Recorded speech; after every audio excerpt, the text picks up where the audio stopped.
What do you think that is? It's not a shark or a whale. It's a manatee.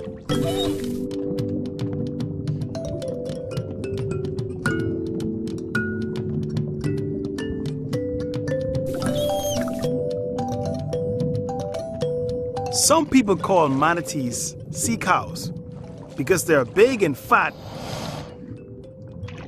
and eat a lot of grass. Seagrass, of course, but they're more closely related to elephants. Their top lip is divided, just like the end of an elephant's trunk. The divided lip of the manatee can uproot seagrass and pull it into his mouth, the same way an elephant would use his trunk.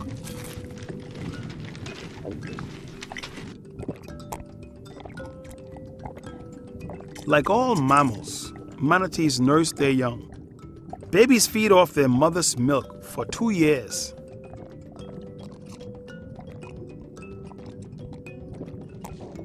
This baby manatee may look small, but she still weighs several hundred pounds. By the time she's ready to leave her mother, she will weigh around 400 pounds. She may one day weigh more than 1,000 pounds.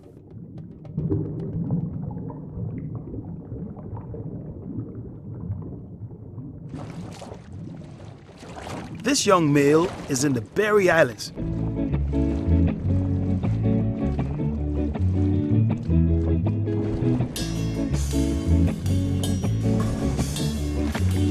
Seeing a manatee in our waters is a rare and wonderful sight. That's because manatees need to drink fresh water. So you usually find them where the rivers meet the sea. And since we don't have any rivers or very much fresh water, we don't have many manatees. But along the coast of Florida, there are freshwater outlets. Sometimes one or two of them swim too far from land, and the currents sweep them to the Bahamas. But in order to survive here, they have to find some fresh water. Sometimes it's rainwater running off the shore. Sometimes it's coming out of blue holes. And sometimes friendly humans give them a hose. Of course, you still have to share. But giving manatees water and food may do more harm than good. They may become dependent on handouts and not be able to survive on their own in the wild. Their search for fresh water means that manatees are often around marinas and boats. This can be bad news, since engine props can really harm them. This one has some serious scars. Sometimes they can even be killed. So we must always be careful when manatees are around.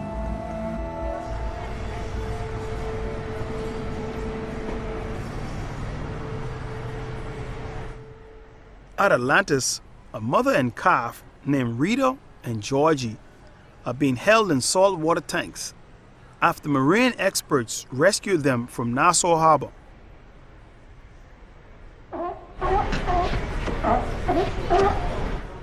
Since the animals are healthy and eating, everybody has decided to release them.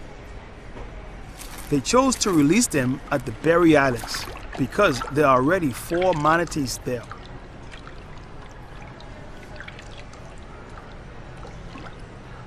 This team of experts has to get Rita and Georgie out of the saltwater tanks and onto a truck.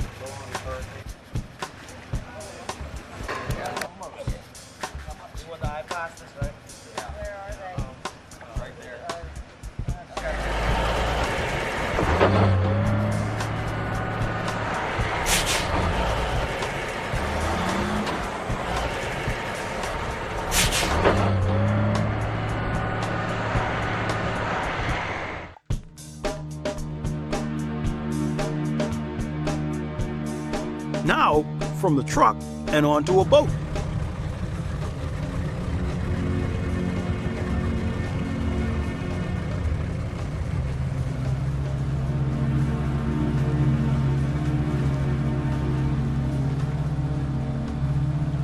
And finally, after a 5-hour boat ride, 1, 2, 3. Ready? 1, 2, 3.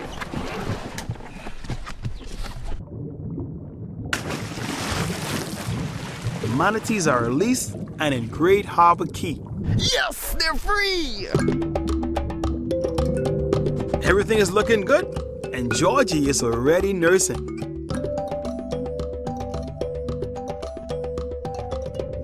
There are even 2 manatees in the harbor to welcome them.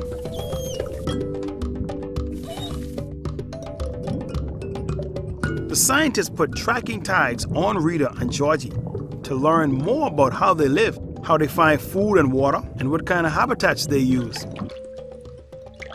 And why, out of all the other islands of the Bahamas, the Berry Islands seem to be ideal.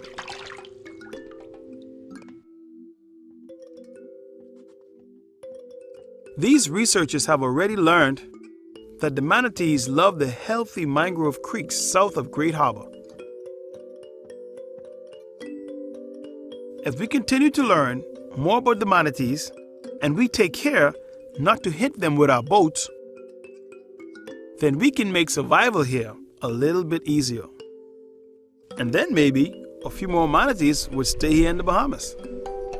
Could you imagine? Our own healthy population of manatees? That would be a sight to see.